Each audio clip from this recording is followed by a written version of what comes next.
সর্বোচ্চ ৩,৩৩৪ ভোট পেয়ে জনাব আব্দুর রশিদ জিতু। অবশেষে ৩ দিনের অপেক্ষার পরিসমাপ্তি ঘটল।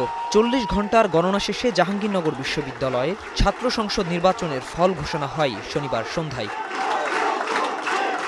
ঘোষিত ফলে কেন্দ্রীয় সংসদে ডাকসুর মতোই জাকসুতেও ভূমিধস বিজয় পেয়েছে ইসলামী ছাত্র শিবির সম্মিলিত প্যানেল সমন্বিত শিক্ষার্থী জোট।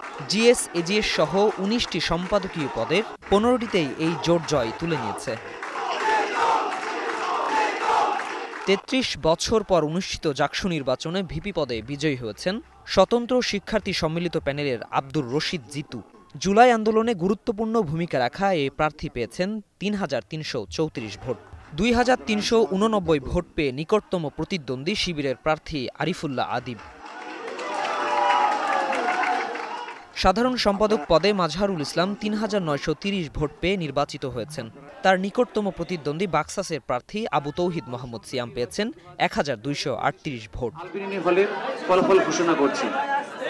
যুগ্ম সাধারণ সম্পাদকের ২টি পদে জয়ী ইসলামী ছাত্র শিবিরের প্রার্থী ফেরদৌস আল হাসান ২,৩৫৮ ভোট এবং আয়েশা সিদ্দিকা মেঘলা ৩,৪০২ ভোট পেয়ে জয়ী হয়েছেন।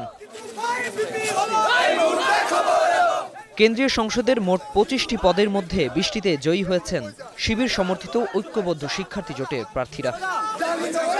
শাহনুর ইসলাম, স্টার নিউজ, ঢাকা।